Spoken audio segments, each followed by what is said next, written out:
One of the questions churches ask us all the time is, what church website platform is best for my church? Well, the two main options are WordPress and Squarespace. And in today's episode, we put those two head to head. We hope this conversation helps your church reach more people and grow. This is the Reach Right Podcast. Well, hey guys, welcome to the Reach Right Podcast, episode number 112. I am your host, Thomas Costello, and with me, as always, is my co-host, Ian Hyatt. What's up, Thomas? Hey, not much, man. Excited to talk today. We're going to be talking about the age-old question of what is the best website platform, specifically for churches. That's what we specialize in here. And the question we get the most here at Reach Right, it's kind of between two main CMSs. CMS, of course, stands for Content Management System. It's kind of the bones and the structure, the programming behind your website that lets you make all the changes and design it and do all that stuff. So the two main ones out there are WordPress and Squarespace. Those are the two ones that we hear about the most. They're probably the two biggest. There's other ones like Wix and Weebly, and there's no shortage of different places. Used to be things that lived on your computer, like Joomla was one of them, and Drupal, and these different ones out there. Used to be Adobe Dreamweaver. We've been around for generations of this, right? And we've been doing web development for churures for, 15, 16 years now. So it's embarrassing, really, how long we're really revealing our age. Yes. So, but anyway. But today, I think we're going to take the two kingpins. We're going to do a head-to-head, and we're going to compare which one is best for churches. Now, this, of course, is just our opinion on stuff. There's not a hard and fast rule on any of this. But that being said, we have chosen one of these as the primary one that we use for all of our web development projects for a few reasons that we'll talk about in here. But that's not to say the other one doesn't have its advantages. There are some really great things about them both. So I guess we'll kind of dig in a little bit today and talk about what we like and don't like about each one and give you guys some feedback on that. So WordPress v Squarespace, it's the ultimate showdown. Let's go. Ding, ding. The bell rings. So, so I mean, maybe it's good at first, Thomas, to just talk about the differences between the two, kind of the basic differences between the two. And I know that you've done a ton of research on this. We all have. But what are kind of some of the foundational, I guess, differences between the platforms? Yeah, that's a good question. So I think it's important to know. So WordPress and Squarespace are very different in how they're set up, just as organizations or companies. WordPress.org specifically, I want to distinguish before we get too deep. There's two versions of WordPress. One is WordPress.com, which is very similar to Squarespace, actually. And then there's WordPress.org. And for the purposes of this conversation, we're talking about WordPress.org, which is open source software. So it's not something that you have to pay for directly. It's open source software that is the largest content management system out there in the world, not just for churches, obviously, but there are millions of sites set up on WordPress. There is a development community of hundreds of thousands of people that are making it better all the time, adding new plugins, adding new functionality. So WordPress is in that camp. Squarespace is a company like WordPress is, but they are not open source. They are a month-to-month platform where everything is in-house and built right there for them, for Squarespace. There are advantages to this platform, but you are paying for that. One thing we won't talk about further in this, but there is one of the biggest questions is one of ownership. So with a WordPress website, that is yours to take with you. It lives on your servers versus a Squarespace website is owned.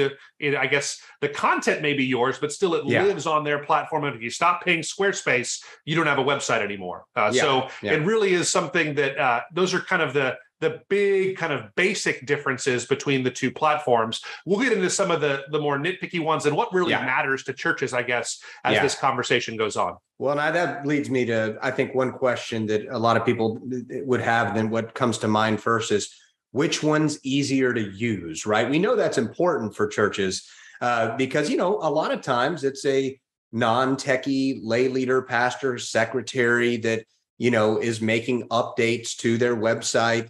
So this is a biggie, I think. And so when it comes to ease of use, Thomas, which one do you go? Who wins the first round? Yeah, so the first round, I think. Well, let me ask you this, I guess, Ian. You talk to churches all day, every day. Yeah. When people like their fear of WordPress, when people talk about what they're afraid of with WordPress, what do you hear? Code, using code, and having to use code, having. Yeah. Go ahead. No, that's it. That's the number one thing I hear is you using code and difficulties with that in the back end. Yeah. Yeah. Well, let me dispel that first of all, is that you do not need to use code to use WordPress. Right. But I think that when it comes to ease of use, you can absolutely assume that Squarespace will be easier to use than WordPress. I think it's something that this is just a function of closed systems versus open systems. This is a reason why most people over 60 years old, they are on Apple products or using iPhones and not using Androids. And usually, as you get younger, Apple has a pretty broad cross appeal. Sure. But younger people are more comfortable with Android devices because Apple is a fully closed system. So they make all of that software on there. You have to go through much more rigorous approval processes to get your app into the Apple App Store versus the Google App Store or the Play Store. So Google is a much more open system, and that's really what the question is here. So Squarespace, because it's a closed system, they build everything. They build all the functionality, all the tools, all the plugins. Everything there is designed specifically to work on that one platform. Whereas WordPress has, again, hundreds of thousands of different people developing it. Right. And so it tries to have a much broader range of features and things that you can do. And with that comes a little bit of complexity. Now, all that being said, I don't want any to be intimidated because WordPress has grown by leaps and bounds where you don't need to know any code. It's not something that you have to have anymore. There are one-click sites where you can set up a WordPress and it's all drag and drop. There are many easy ways to do something like that, but you can just never really compete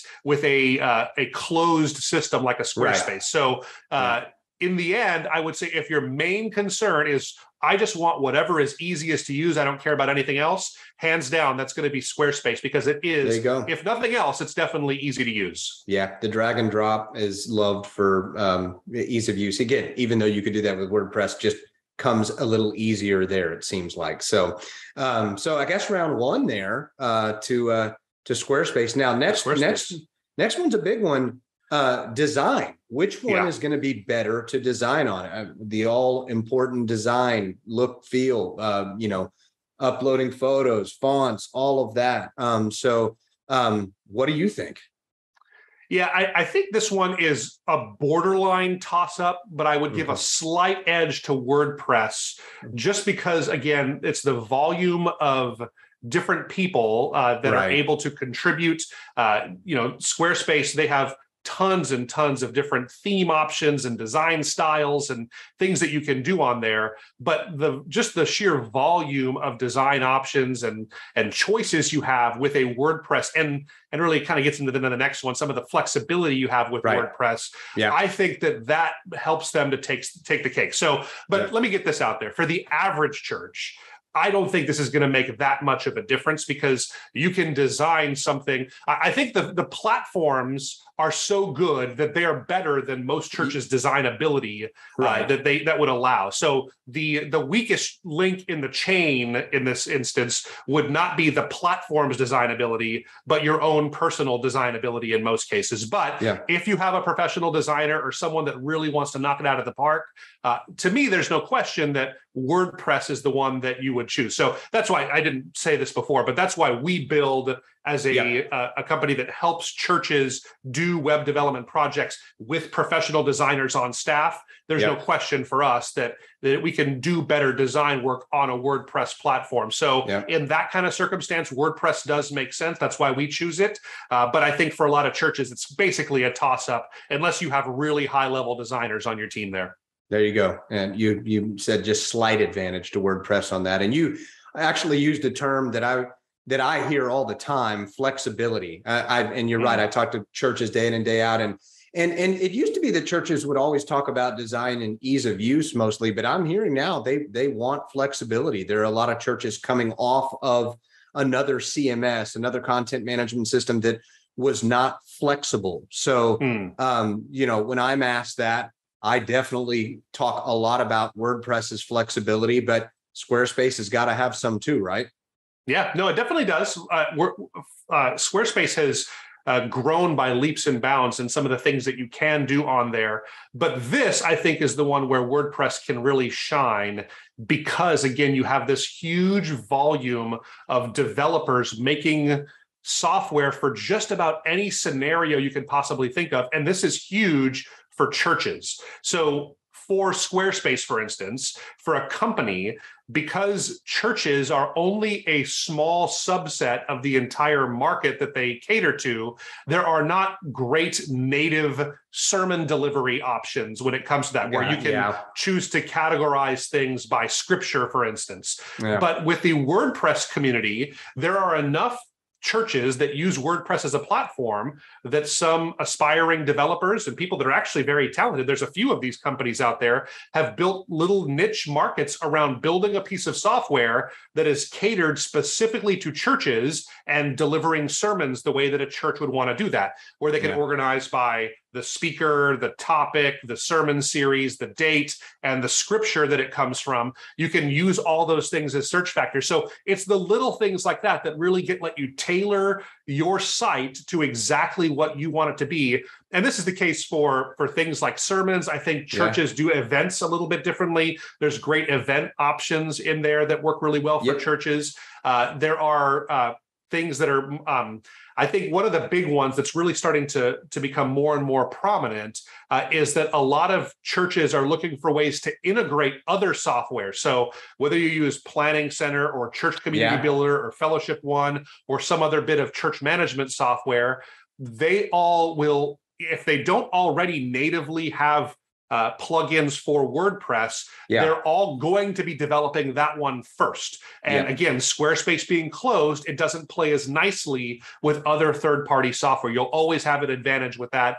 using a platform like WordPress. So for me, this is a big win for WordPress. And one of the reasons why we like it, especially as professional developers, we love it for churches. Yeah, that's a good point. Yeah, there's a plugin for everything out there with WordPress. We've seen you could just Google it and there it is. So well, good. What about SEO? This is a big one, right? Because we talk a lot about SEO. Churches now that I'm speaking with, they know about SEO. Used to be, we would say, hey, are you familiar with SEO, pastor or ministry leader? And they would, no, what is that? Now, search engine optimization. And most of them are aware of this. So this is something that's desired now compared to years past, that whatever platform a church wants to use, it needs to be SEO friendly, that term. So, Yeah, I mean, so a website that doesn't get found is useless, right? If nobody ever sees you online, or if it's just for your members, it won't help you grow at all. So making sure that you are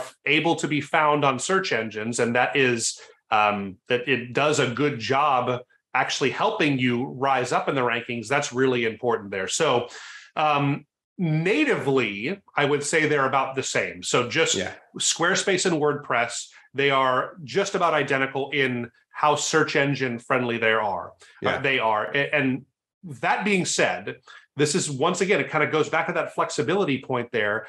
WordPress has some of the best tools out there to juice your search engine optimization and just send it through the roof on this. Specifically, the one that most churches and most organizations as a whole, they do use and should use, is one called Yoast. So Yoast is a fantastic tool. There's other tools called like all-in-one search engine optimization, and there's lots of different ones if you want to take a look at it. But if you want to take it from me and people that do this all the time, Yoast is bar none the best search engine optimization plugin for WordPress. So if we're saying just WordPress versus Squarespace by itself, I think they're about the same. But if the question really is Squarespace versus WordPress with Yoast, not even close. With Yoast, it lets you optimize every single post, every single sermon, every single event. It tells you, are you getting the keywords in there enough? Is it going to be ranking? Here's some other things you can do. It juices up all of your search engine performance throughout the entire site with a click of a few buttons. So bar none, that is the best search engine optimization tool that is out there. Just kind of and it really is free too. You can pay extra for the professional. I think if you're a larger church, that makes sense, but it costs nothing to do. Go ahead and plug in Yoast on any WordPress site. It'll be better than anything else out there. That's good stuff. So I think so far through this, throughout this fight, we're starting to see WordPress. Well, I think Squarespace maybe has like a bloody nose, and maybe the eye is swelling a little bit, but they're not out of it yet. The next one, I think this is a big one: pricing. Who has the edge on pricing? And this is a concern for churches. There's churches. Every church wants to be good stewards, and they want to do things cost effective. You don't always want to play it cheap, but there's a lot of churches on budgets and that don't have big marketing budgets and web budgets. So who's got this one? This one is, there's two ways to think of this. So I think if you think about the monthly side of things, they're going to be pretty close. I'd say maybe a slight advantage for WordPress. Okay. So if you think about that, like WordPress, again, WordPress.org, it's something that you own, and it's something that you will put onto your own server. So in most cases, you don't want to have a server at your church to do that. That's right. That's something you would have done 20 years ago, but that's not the way to do it now. You want a professional, dedicated hosting company to do it. You can find decent hosting for about $10 a month, and that's going to be cheaper than any kind of a Squarespace plan out there. We recommend a company called WP Engine. They're a little bit more. So for a standalone church hosting package, you're going to be looking at about $30 a month. So that's for really premium type hosting. Alternatively, with Squarespace, you're looking at, for most churches, about $25 a month is what that will cost there. So kind of a wash depending on what you do. Now, the other side of the question is what will cost more in the initial side. So now, I think you can choose to set it up yourself on both platforms. WordPress, you can go at it on your own. Squarespace, you can go at it on your own. Both of those would have free options. It wouldn't really cost you anything. I think by and large, most developers, if you're going to pay someone to do it, usually they're going to prefer to be on WordPress over Squarespace. There are some companies out there that do Squarespace design work for you. That usually will be more template-based and less expensive. Usually WordPress is a little bit more, because it focuses on flexibility and integrations and those things. You'll usually pay a little bit more for that because you'll want some premium kind of integrations in those things. So I think it's kind of a wash, maybe a slight advantage to Squarespace if you're going to give one way or the other. But again, if you're comparing apples to apples, if you're designing it yourself and hosting it, it really is the exact same price. So I think it's best just to call that one a draw. Calls it a draw. So they're trying to hang in there. No one's been knocked out. It's the last round here. Last but not least, what has better support? How do you get better support through one of these? So it depends on what you're looking for support. Again, this is another one of those tough questions. So if you by support, you want someone that you can pick up the phone and call and have them talk you through something, there's nobody you can do that with at WordPress.org. There's nobody that's going to take your call, and because you're not paying them anything, you're not paying for the service. You can call your host and they can help you with some of those issues and those things. Whereas with Squarespace, there are people you can pick up the phone if you have a plan that allows for it. You can pick up the phone and call them and talk to someone, and they'll talk you through it. And because it's a closed system, they can almost always solve your problem because there's nothing new under the sun there. They can always figure something out because they've seen it all before with that. That being said, if you're looking by support, if you mean like help from the community out there to get things done in a creative way, or to be more creative, or to do integrations, the WordPress community is enormous. There are so many hundreds of thousands of people, again, developing on WordPress, and you type in any WordPress question you can possibly think of into Google, and you'll get hundreds of answers, usually kind of the same thing. But there's forums, there's Reddits, there's all kinds of different places that you can go to kind of take a look at what other people have done in WordPress. So the community-wide support, I think, is a huge advantage to WordPress. So personally, I'm the kind of person that would rather not waste half an hour waiting on hold and calling someone and having getting talked through something. In most cases, my support needs are, hey, what do I put in this one place here? Or why is this not working? It's something that someone else has faced before. So I would rather Google a question and get an answer than trying to wait and talk to a person. But that's really going to be a personal preference thing. Maybe something you want to pick up the phone. We have clients here at ReachRight that are both, right? I'd say most of them would rather just type in a Google search and figure out an answer. But there are some that want to call and say, hey, let's talk about it for half an hour, and we'll go through and do a walkthrough on how to fix that. And we love you guys too. So absolutely. So I don't know how to score this. I mean, you can kind of decide which way you go on this one, Ian, but I'd call that a draw, depending on what you're looking for, is kind of my guess. Yeah, we had a couple of draws. It sounded though like earlier in the fight, WordPress just had a slight advantage and some strong advantages. So I think no, Squarespace doesn't get knocked out. We come down to a judge's decision. I think WordPress, but again, like we've said, you got to think about what's best for your church. And, we hope all of this is for those that might be wondering, okay, which one of these two? And we hope this has been helpful for you to kind of weigh out, okay, maybe I do like some of the advantages of Squarespace, but I would give it to WordPress based on what we've talked about here today. So it's no secret we love WordPress here. That's why we develop on it. We've done it for as long as our company has been in existence. It's not going anywhere. It's a great platform, a great community. I would say if your church is just looking for a easy way to get this done, to get a good quality website up, and you have the time to do some of it yourself, you want it easy, but again, here's the thing, is that you still have to write content. You still have to take pictures. That stuff doesn't happen all by itself. So don't think you're going to get a great website by putting 90 minutes into it on Squarespace. Neither one of those is going to do that. But if you want to skip, if you want the easiest option out there, I think that Squarespace would probably be a good choice for you. I think if you're looking for something that is more flexible and church specific, or if you have a little bit more budget to have someone help you with it, I think that WordPress hands down is the one that we would choose. So that's kind of how we land on this. Our choice is WordPress. Your choice might be either one. We'd love to hear what you use in the comments. So if this has been helpful to you, or it's been hurtful to you and you're offended because you're a Squarespace fanboy or a WordPress fanboy and we didn't get maybe people didn't like my boxing example and the rounds, hopefully.